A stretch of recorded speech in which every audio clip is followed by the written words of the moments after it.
Hello friends, நீங்கள் பார்த்துட்டு இருக்கிறது டெக் கிரியேட்டர்ஸ். இன்றைக்கி இந்த வீடியோவில் நம்ம எதை பற்றி பார்க்க போகிறோம்னு பார்த்தோம்னா, நம்மளோட கவர்மெண்ட் லேப்டாப்பில் ஏற்கனவே எப்படி எஸ்எஸ்டியை இன்டர்னலாக எப்படி இன்ஸ்டால் பண்ணுறதுன்னு நம்ம சேனலில் ஏற்கனவே வீடியோ போட்டிருக்கோம். அந்த வீடியோவை பார்க்காதவங்க யாராவது இருந்தீங்கன்னா மேலே ஐ பட்டன் தரேன், அந்த லிங்கை கிளிக் பண்ணி நீங்கள் எஸ்எஸ்டி எப்படி இன்டர்னலாக எப்படி நம்மளோட கவர்மெண்ட் லேப்டாப்பை இன்ஸ்டால் பண்ணுறதுன்னு பார்த்துக்கலாம். இப்போ இங்கே இருந்த ஹார்ட் டிஸ்க்கை நம்ம எடுத்துகிட்டு இங்கே எஸ்எஸ்டியை போட்டிருக்கோம். நிறைய பேர்த்துக்கு டவுட் இருக்கும், இந்த ஹார்ட் டிஸ்க் நமக்கு வேஸ்ட்டாக போகுதுன்னு. இப்போ என்ன பண்ண போகிறோன்னு பார்த்தோம்னா, இந்த ஹார்ட் டிஸ்க்கை எக்ஸ்டர்னலாக எப்படி நம்மளோட டிவைஸ்லேயே எப்படி யூஸ் பண்ணிக்கிறதுன்னு பார்க்கலாம். அதாவது நம்ம டிவைஸ்க்குள்ளேயே இந்த ஹார்ட் டிஸ்க் அதுக்கப்புறம் எஸ்எஸ்டி ரெண்டையுமே ஒரே டைம் அட் அ டைம் நம்ம ஹார்ட் டிஸ்க் அதுக்கப்புறம் எஸ்எஸ்டி ரெண்டையுமே யூஸ் பண்ணிக்க முடியும். அது எப்படின்னு தான் இந்த வீடியோவில் பார்க்க போகிறோம். ஓகே ஃப்ரெண்ட்ஸ், வாங்க இன்றைக்கி நம்ம வீடியோக்குள்ளே போகலாம்.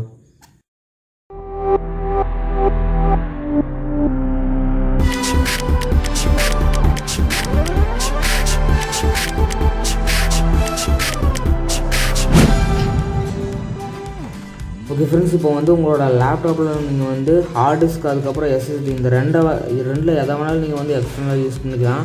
நீங்கள் எஸ்எஸ்டி இன்டர்னலாக போட்டு ஹார்ட் டிஸ்க்கை எக்ஸ்டர்னலாக போடணும் அப்படின்லாம் கிடையாது. நீங்கள் ஹார்ட் டிஸ்க் எஸ்எஸ்டியை எக்ஸ்டர்னலாக கூட யூஸ் பண்ணிக்கலாம், அப்படி இல்லைனா ஹார்ட் டிஸ்க்கை கூட எக்ஸ்டர்னலாக யூஸ் பண்ணிக்கலாம். நீங்கள் எந்த ஒரு ஹார்ட் டிஸ்க் எஸ்எஸ்டியை எக்ஸ்டர்னலாக யூஸ் பண்ணணுன்னாலே அதுக்கு இந்த டிவைஸ் உங்களுக்கு தேவைப்படும். இதோட பை லிங்க் என் டிஸ்கிரிப்ஷனில் கொடுத்துருக்கேன். அந்த லிங்கை கிளிக் பண்ணி நீங்கள் இதை வாங்கிக்கலாம். ஓகே ஃப்ரெண்ட்ஸ், இப்போ நான் எஸ்எஸ்டியை இன்டர்னலாக இன்ஸ்டால் பண்ணியிருக்கேன். நீங்கள் அப்படி இல்லைன்னா ஹார்ட் டிஸ்க் அப்படியே வச்சுட்டு நீங்கள் எஸ்எஸ்டியை கூட நீங்கள் எக்ஸ்டர்னலாக யூஸ் பண்ணிக்க முடியும். நீங்கள் இந்த கேடி யூஸ் பண்ணி உங்களோட லேப்டாப்பில் எக்ஸ்டர்னலாக ஏதாவது ஒரு ஹார்ட் டிஸ்க் அதுக்கப்புறம் எஸ்எஸ்டியை நீங்கள் இன்ஸ்டால் பண்ணுறதா இருந்தால் உங்களோட லேப்டாப்பை கழட்டவே தேவையில்லை, நீங்கள் கழட்டாமல் யூஸ் பண்ணிக்கலாம். நான் எஸ்எஸ்டி உள்ளே இருக்குன்னு காட்டுறதுக்காக தான் என் லேப்டாப் கழட்டி வச்சுக்கிறேன். நீங்கள் லேப்டாப்பை கழட்டணுங்கிற அவசியமே கிடையாது. ஓகே ஃப்ரெண்ட்ஸ், இதுக்கப்புறம் நான் ஏற்கனவே எஸ்எஸ்டியை இன்டர்னலாக இன்ஸ்டால் பண்ணியிருக்கேன். இப்போ ஹார்ட் டிஸ்க் எப்படி எக்ஸ்டர்னலாக இன்ஸ்டால் பண்ணுறதுன்னு தான் பார்க்க போகிறோம். ஓகே ஃப்ரெண்ட்ஸ், வாங்க இன்றைக்கி நம்ம வீடியோக்குள்ளே போகலாம். ஓகே ஃப்ரெண்ட்ஸ், இப்போ பார்த்தோம்னா இந்த லேப்டாப்பில் ஏற்கனவே எஸ்எஸ்டி இருக்குது. இப்போ இந்த நம்ம லேப்டாப்பில் ஹார்ட் டிஸ்க்கு தான். இப்போ இதை நம்மளோட லேப்டாப்பில் எப்படி எக்ஸ்டர்னலாக கனெக்ட் பண்ணுறதுன்னு பார்க்கலாம்.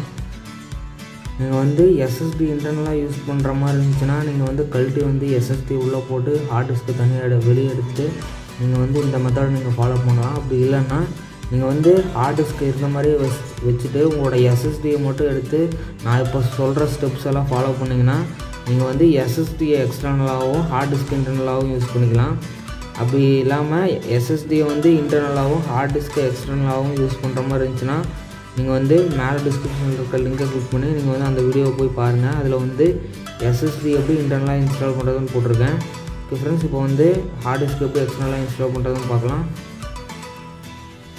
ஃபஸ்ட்டு நீங்கள் ஹார்ட் டிஸ்க் எக்ஸ்டர்னலாக யூஸ் பண்ணுறது உங்களுக்கு இந்த டிவைஸ் ஒன்று தேவைப்படும். இது பார்த்தோம்னா இதோட பெஸ்ட் பை லிங்க் எல்லாமே கீழே டிஸ்கிரிப்ஷனில் இருக்குது. அதை கிளிக் பண்ணி நீங்கள் இந்த டிவைஸ் வாங்கிக்கலாம். ஓகே ஃப்ரெண்ட்ஸ், இந்த டிவைஸ்க்குள்ளே என்ன இருக்குதுன்னு பார்க்கலாம்.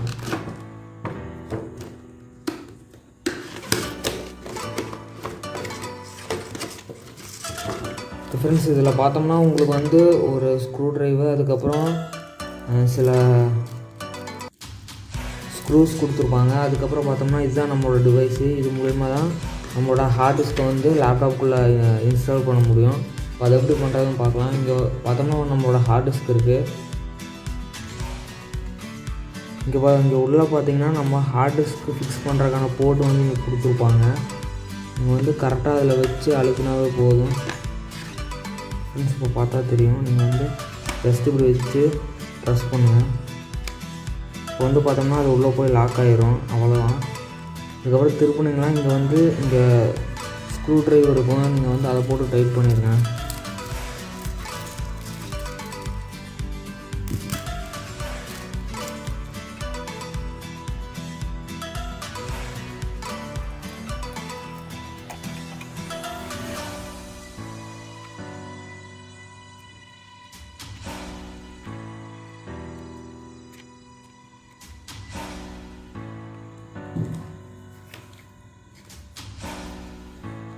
ஃப்ரெண்ட்ஸ், இப்போ பார்த்தோம்னா ஸ்க்ரூஸ் எல்லாம் போட்டு டைட் பண்ணியாச்சு.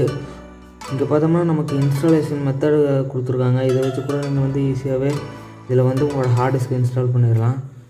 வந்து என் லேப்டாப் ஆன் பண்ணி உங்களுக்கு காட்டுறேன்.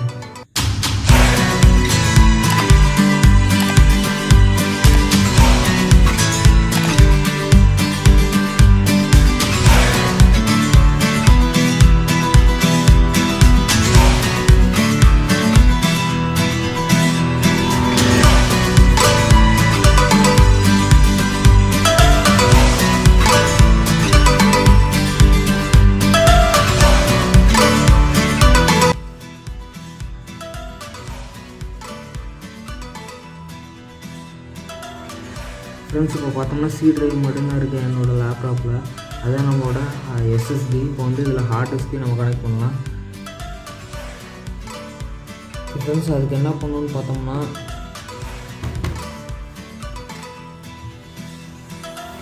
இங்கே வந்து பார்த்தோம்னா ஒரு ஸ்க்ரூ இருக்கும். இந்த ஸ்க்ரூவை மட்டும், இந்த சென்டரில் இருக்க ஸ்க்ரூவை மட்டும் லூஸ் பண்ணிடுவேன்.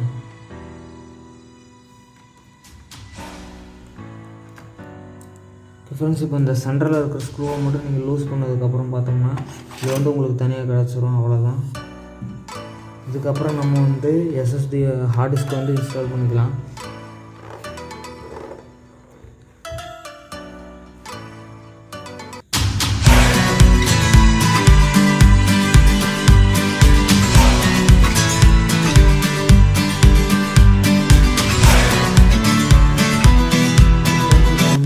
ஹார்ட் டிஸ்க் வந்து இங்கே இருக்குது. இதை எப்படி இன்ஸ்டால் பண்ணுறதுன்னு பார்க்கலாம்.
ஓகே ஃப்ரெண்ட்ஸ், இப்போ வந்து பார்த்தோம்னா நியூ வால்யூம் ஒன்று க்ரியேட் ஆகிருக்கு. இதுதான் பார்த்தோம்னா நம்மளோட ஹார்ட் டிஸ்க்கு வந்து உங்களுக்கு நான் டீட்டெயிலாக காட்டுறேன்.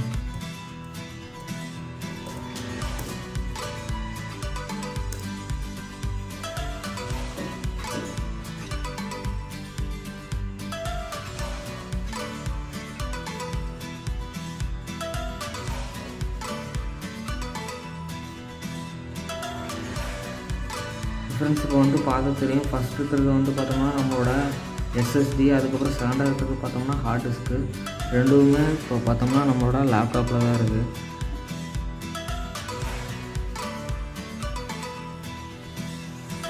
பார்த்திங்கன்னா தெரியும். லோக்கல் டிஸ்க் சி அப்படிங்கிறது நம்மளோட எஸ்எஸ்டி வாய்ஸ் இன்ஸ்டால் பண்ணியிருக்கேன். நியூ வால்யூம் அப்படிங்கிறது பார்த்தோம்னா நம்மளோட ஹார்ட் டிஸ்க்கு. பார்த்திங்கன்னா தெரியும், எந்த ஃபைல்ஸுமே கிடையாது. 465 GB பார்த்தோம்னா அப்படியே இருக்குது.